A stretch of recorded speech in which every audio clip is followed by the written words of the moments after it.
घर मकान काम भोग सुख, पूरे दिमागों को तौल के देखो। और काम भोग का सुख है कहां? मलमूत्र के द्वारों में। वो द्वार कैसे? जिनको छू लेने के बाद कई बार लगाकर हाथ धोकर तब पवित्र माना जाता है। बुद्धि भ्रष्ट है। तो चलो जब तक रही तब तक रही, अब जब परमार्थ में आ गए तब तो सिंहवत रहो, उठो। भगवान ने यदि हमें भजन का अवसर दिया तो इससे बड़ी और कोई कृपा नहीं है भगवान के पास। ये रुपया पैसा दुल्हन नाना प्रकार की भोग सामग्री कृपा नहीं है, पापियों के पास भी है। सुतदारा धन लक्ष्मी पापियों के घर होए, संत समागम हरि कथा तुलसी दुर्लभ दोए। अगर वृंदावनवास मिल गया है तो मरने की ठान लो, लेकिन जाने की मत सोचना। जाने की सोचे तो फिर गए गए। बहुत हृदय जलता है कि यार इतना बढ़िया जीव को अवसर मिला भगवत प्राप्ति का, ये भगवत प्राप्ति का कोई महत्व ही नहीं समझते। जहां साल 2 साल भजन की हृदय जला, देखो भजन का फल है उदासी। आप जितना भजन करेंगे तो आप अंदर ही कुछ अच्छा नहीं लगे। कल हम किसी से कह रहे थे कि कितना बड़ा भजन का महत्व है, मन उदास हो जाता है। लोक परलोक उसको कुछ अच्छा नहीं लगता है। गाड़ी में बैठ के चलना ऐसा लगता है जैसे जेल की सजा दी जा रही है। आप क्या समझते हो? हमारा सौभाग्य, हमारा सौभाग्य नंगे पैर वृंदावन में चलना, हमारा सौभाग्य मांग के खाना, हमारा सौभाग्य पटे पुराने कपड़े पहनकर भगवान के लिए रोना, हमारा सौभाग्य हम किसी का मुंह न देखें, कोई हमारा मुंह न देखे, हम केवल प्रिया प्रीतम को देखें, वो हमें देखें, ये हमारा सौभाग्य। पर अब जोई जोई प्यारो करे सोई मोहि भावे, जैसे प्यारे रखे। जीवन ऐसा नहीं। आज तक स्वप्न में ये कुछ नहीं आया है अभी तक। वही फटे पुराने कपड़े, वही भीख मांग के खाना, वही एकांत में पड़े रहना। स्वप्न आएंगे तो ऐसे ही आएंगे। अभी सूक्ष्म शरीर में इनका प्रवेश नहीं हुआ। ये कोई सौभाग्य है? हम आपसे सच्ची कहते हैं, भगवान से कभी मत मांगना कि यश हो, कभी मत मांगना। यही मांगना कि प्रभु मुझे संसार में कोई जान न पावे, छुप करके आपका भजन करके मर जाऊं, कोई ये भी ना जान पावे कि आपका ही भगत था। ऐसी बात मांगना। हम ये अनुभव की बात कहते हैं। कुछ नहीं, कुछ नहीं, सब नौटंकी माया की है। कंचन कामिनी कीर्ति 3 खाइयां हैं, इन्हीं में गिराकर भगवान से विमुख कर देती है माया। तो कह रहे चाहे शरीर को काट दिया जाए, किसी से संबंध न रखो। बहुत विचित्र माया है, बहुत सावधान रहो। कभी भी घसीट कर कहीं भी गिरा सकती। इसलिए हरिश शरणम हरिश शरणम हरिश शरणम। भगवान मैं आपकी शरण में हूं, आप ही बचाओ, आप ही करुणा करो। स्वात्मा वज्र सहस्त्र विद्य इवना स्पंदेत वृंदावना। मेरा शरीर हजारों वज्र से भी काटा जाए तो मैं वृंदावन नहीं छोड़ूंगा। श्री वृंदावन महामहिम, बस इतना तुम नियम ले लो, आप पार हो गए। भजन बने तो ठीक, ना बने तो एक भजन बन रहा है। 4 द्वार है, नाम रूप लीला धाम। धाम में तुम्हारा शरीर पड़ा हुआ है और इसी रज में शरीर छूटेगा तो निश्चित भगवत प्राप्ति हो जाएगी। पूज्य पंडित गया प्रसाद जी महाराज गिरिराज वाले बाबा की अमृतमयी वाणी। धाम चिन्मय वस्तु है, या को कण कण तृण तृण चिन्मय है, किंतु प्राकृतिक जीव को जाकी दृष्टि माया से दूषित है, सब प्राकृतिक ही दिखे है, नहीं तो धाम चिन्मय वस्तु है। जो गुरु कृपा बल से, भजन बल से प्राकृतिक दृष्टि से ऊपर उठ जाए और भाव जगत में प्रवेश करे, वाकु धाम की महिमा दिखाई दे। वाकु धाम की प्रत्येक वस्तु सच्चिदानंद घन ही दिखे है। अब प्रश्न यह उठे है कि जिनको प्राकृतिक ही दिखाई दे है उनको क्या करना चाहिए? यदि धाम में रहे तो डर लगे कि अपराध बने। ये जो बाहरी लोग आते हैं और यहाँ पिकनिक मनाते हैं ना, नरक का रास्ता बनाते हैं। वहां से लड़का लड़की आए, होटल ले लिए और गंदे आचरण किए, तो दुनिया का पाप यहां दर्शन मात्र से नष्ट हो जाता है। यहां पाप करोगे तो दुनिया में कहीं भागकर चले जाओगे। और यहां का पाप ऐसे जैसे उपजाऊ भूमि में नए नए किंगा, ऐसे एक पाप तुम्हें लाखों बार दंड देगा, लाखों बार, क्योंकि उपजाऊ भूमि है ये। जैसे यहाँ 1 रुपया दान करो तो लाखों रुपया के बराबर हो जाता है, ऐसे एक पाप करो तो लाखों पाप के बराबर हो जाएगा। बहुत होश में। यदि धाम में रहे तो अपराध बने। और लोग ऐसे आते हैं जैसे किसी शहर में मसाला खाएं, पिच से थूक दिए, और कोई वैष्णव नाम जप करते हुए परिक्रमा जा रहा है, उसका पैर पड़ा, तुम्हारे सारे पुण्य नष्ट हो गए। खिलवाड़ समझते हो? परम धाम वृंदा विपिन है, या जामन आवे वहां थूक दो, चाट चूट खाई, दोना फेंक दिए, खखार के थूक दिए, बीड़ी सिगरेट पिए, यहां नाना प्रकार की कुमार्गामी प्रवृत्तियां की, तो नरक पक्का है, पक्का एकदम। कोई तुम्हारा दान पुण्य तीर्थ अवगाहन काट नहीं सकता, क्योंकि धाम का पाप है ये। अन्य जगह पाप बन जाए तो तीर्थों में जाने से नष्ट हो जाता है, तीर्थों में पाप बन जाए तो पुरियों में जाने से नष्ट हो जाता है। जो सप्तपुरियां, द्वारिकापुरी, कांचीपुरी, हावंतिकापुरी, ऐसे जो भगवान की पुरियां हैं, मथुरापुरी, अयोध्यापुरी, ऐसे 7 पुरियां, मथुरा, माया, काशी, कांची, हावंतिकापुरी, द्वारावती, 7 पुरियों का वर्णन है। अगर पुरियों में पाप बन जाए तो धाम, ये ब्रज धाम 84 कोष धाम है, ये सब पाप नष्ट हो जाते हैं। यहां अगर नंगे पैर पवित्रता से आप परिक्रमा एक लगा लिए तो जीवन का बहुत बड़ा लाभ कर लिए। 84 कोष भूमि की एक परिक्रमा लगा ली तो 84 लाख योनियों में अब आपको नहीं जाना पड़ेगा। ये ब्रज 84 कोष महामहिमा में। अब अगर यहां पाप बन गया तो धाम ही केवल मिटा सकता है, दूसरा नहीं। धाम का पाप केवल धाम मिटा सकता है, और वो आराधना करनी पड़ेगी रसिकों की आज्ञा के अनुसार। धाम की आराधना, मान लो किसी रसिक से पूछा हमसे पाप बन गया, अब कैसे क्या करें, तो अगर वो कहते जाओ कोई बात नहीं, माफ कर दिया धाम ने, उनके मुख में बैठकर धाम ने माफ कर दिया। अगर वो कहते चलो 3 परिक्रमा लगाओ वृंदावन की, चलो अच्छा दंडोती परिक्रमा लगाओ, बस चुपचाप लगा लो, बिल्कुल वो पाप नष्ट हो जाएगा जैसा वो कह रहे हैं। क्योंकि उस समय आपने जब प्रश्न किया तो रसिक महापुरुष के हृदय में बैठकर धाम तुम्हारे पाप मोचन के लिए उपाय बता रहा है, वैसा ही कर बैठो।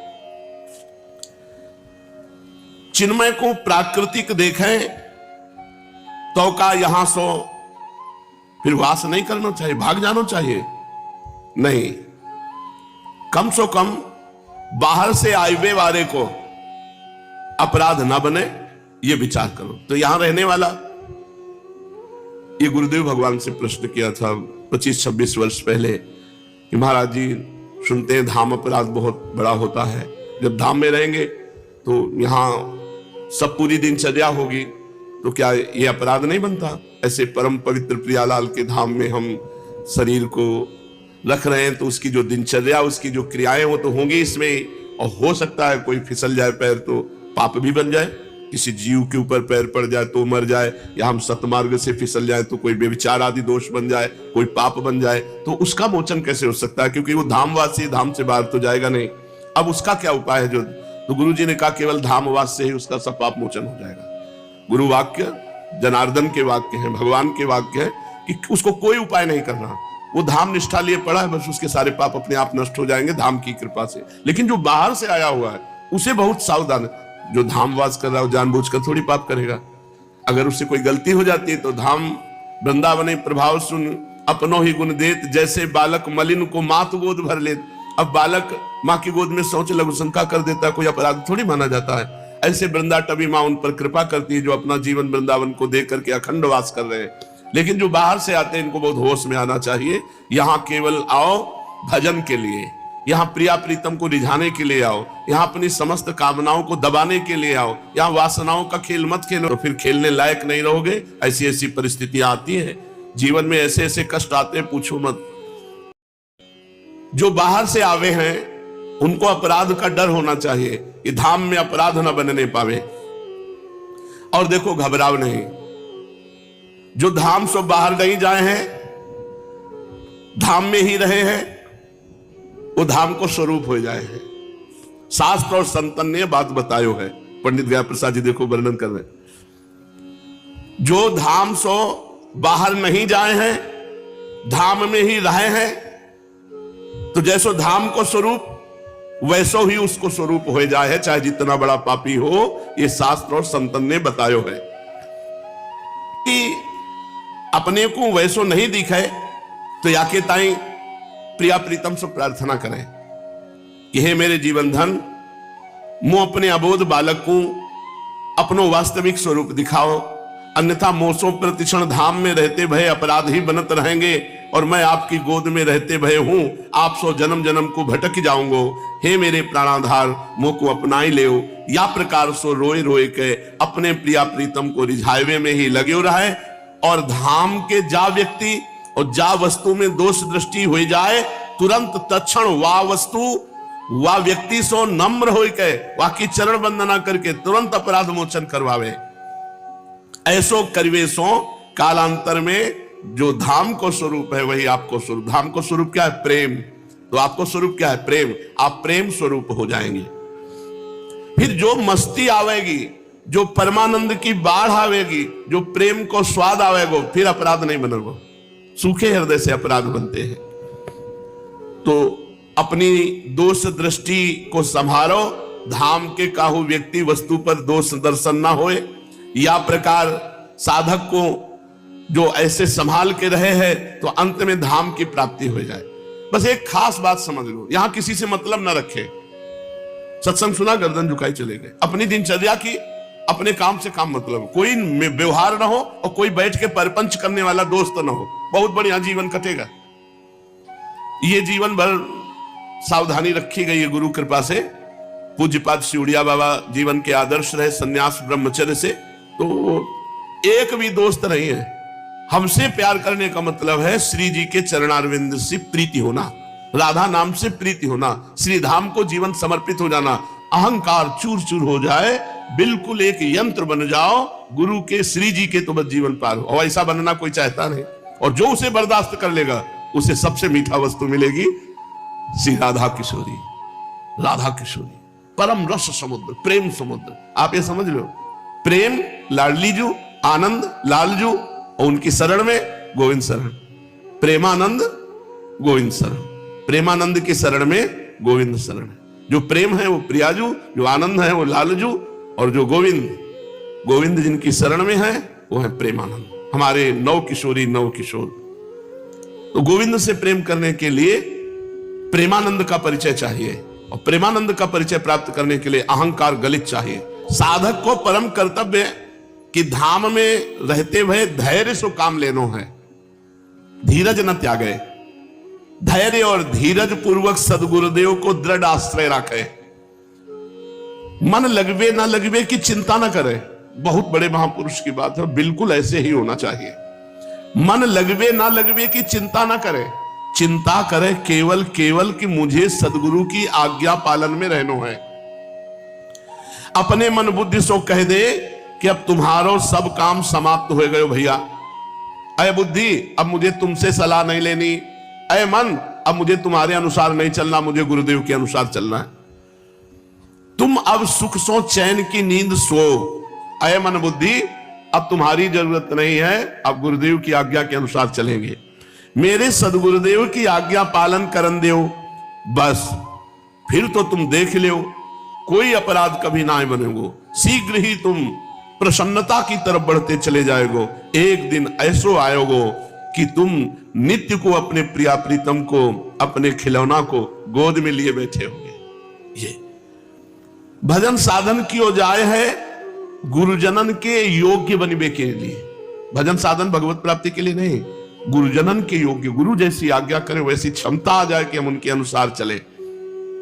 और प्रभु के श्री चरणन में भाव बने हैं गुरु कृपा से, पक्की बात है। भाव बने हैं, प्रेम उपजय है। परंतु यदि साधन भजन करते भय हूं, गुरु की आज्ञा का पालन नहीं, तो न प्रेम उपजय है, न भाव बने हैं, चिंतन बिगड़ जाए है। जब तक प्राण रहे तब तक बड़ी तत्परता और सत्यता से भजन साधन करो, पर अधीनता गुरु की। अपने को हूं प्राण परिहार करके गुरु की जो गति भावे वैसी चलो, जैसी चाल कहें वैसे ही चलो। सुधो चले आपने धर्म रसकन सो प्रीतम कहे, कबहू काल वृथा नहीं जाए। ये देहाध्यास ही तो भगवत प्राप्ति में बाधक है।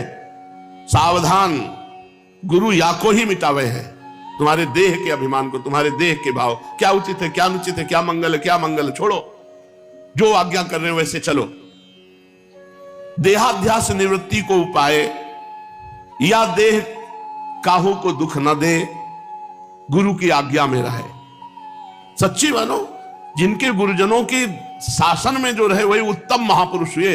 नहीं तो माया बहुत इसकी विचित्र चाल है, ऐसी ऐसी चालों में फंसा देगी। एक एक अक्षर गुरुदेव के परम सत्य पक्का समझ लो। हमारे गुरुदेव कभी ऐसी आज्ञा नहीं करते कि जाओ ऐसा करो। एक संत थे, उन्होंने अपने शिष्य से कहा कि अगर ऐसा किया जाए तो मंगल हो जाएगा। समझ लो वो संत तुम्हें को आज्ञा करा, कभी ऐसी आज्ञा नहीं करते कि अच्छा ऐसा है कि तुम ऐसा कर लो, कभी नहीं। वो एक थे, उन्होंने कहा था, अपने शिष्य से कहा कि अगर ऐसे चला जाए तो बढ़िया मंगल हो जाएगा। अब तुम समझ रहे हो कहानी सुना रहे हैं, हाँ महाराज जी। अब वो चले गए तो चले जाओ, पकड़ो तो महाराज जी ही संत है, तुम ही शिष्य हो, तुम्ही को उपदेश। वो कभी डायरेक्ट आदेश नहीं देते, वो घुमा के किसी प्रसंग को करते हुए फिर आपको उपदेश देंगे। एक भी व्यक्ति न रह जाए पूरे संसार में जिससे द्वेष, ये गुरुदेव पकड़ते हैं कहां फंस रहा है जीव, कहां जीव गिर सकता है। और वो कभी ऐसा नहीं कि आपको ऐसा करना चाहिए, वो जब कभी तो किसी वाणी का गायन करके या किसी संत के चरित्र को बताकर पकड़ लो तो पकड़ लो। तो ये देहाध्यास भगवत प्राप्ति में बाधक को गुरुदेव याको ही नष्ट करे हैं। और ये बहुत छरछराहट है, सबको प्यार करते हो, हमको डांटते हैं क्योंकि सब देहाभिमान रहित है, तुम देहाभिमानी हो, इसलिए अपने को मानना चाहिए सब अच्छे हैं, हमें कमी है, गुरुदेव हमको कृपा करके डांटते। और सही पूछो तो सबसे ज्यादा प्यार उसी को होता है जिसको डांटा जाता है। डांटा उसी को जाता है जो अपना होता है, जो अपना हृदय होता है। कभी कोई संत महात्मा डांट दे तो बुरा मत मानना, मानना कि आज मेरा जीवन धन्य हो गया कि इन्होंने अपना माना और मुझे डांट लगाई। जब देहाध्यास नष्ट हो जाए है तभी भगवत प्राप्ति हो। ये देहाध्यास गुरुदेव भगवान की कृपा से नष्ट होए तो गुरुदेव की अधीनता स्वीकार करके भजन करे।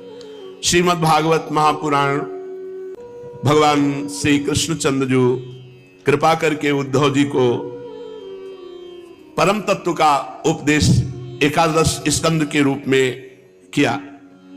हे अच्युत, जो अपना मन वश में नहीं कर सका है उसके लिए आपकी बतलाई हुई इस योग साधना को तो मैं बहुत ही कठिन समझता हूं।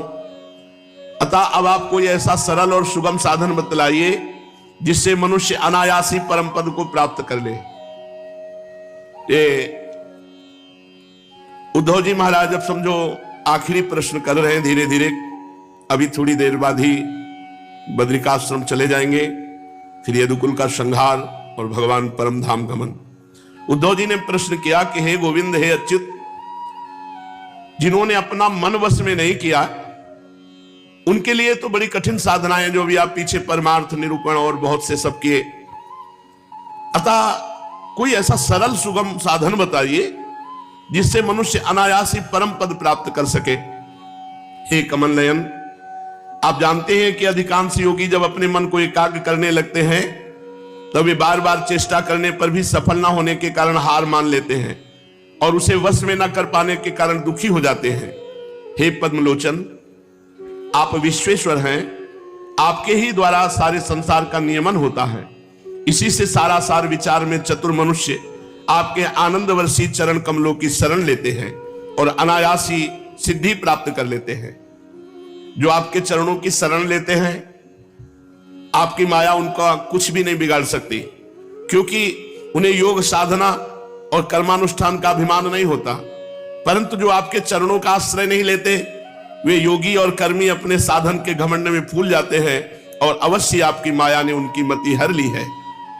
प्रभु, आप सबके हितैषी सुहृद हैं, आप अपने अनन्य शरणागत बलि आदि सेवकों के अधीन हो जाएं, ये आपके लिए कोई आश्चर्य की बात नहीं है, क्योंकि आपने रामावतार ग्रहण करके प्रेमवश वानरों से भी मित्रता का निर्वाह किया।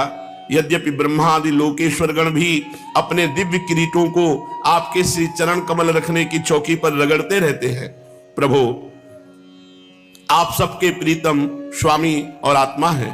आप अपने अनन्य शरणागतों को सब कुछ दे देते हैं। आपने बलि, प्रहलाद आदि अपने भक्तों को जो कुछ दिया है उसे जानकर ऐसा कौन पुरुष होगा जो आपको छोड़ देगा। ये बात किसी प्रकार बुद्धि में ही नहीं आती कि भला कोई विचारवान विस्मृति के गर्त में डालने वाले तुच्छ विषयों में ही फंसा रखने वाले भोगों को आपसे क्यों चाहेगा। हम लोग आपके चरण कमलों की रज के उपासक हैं, हमारे लिए दुर्लभ ही क्या है। हे भगवान, आप समस्त प्राणियों के अंतःकरण में अंतर्यामी रूप से और बाहर गुरुदेव के रूप से स्थित होकर उनके सारे पाप ताप मिटा देते हैं और अपने वास्तविक स्वरूप को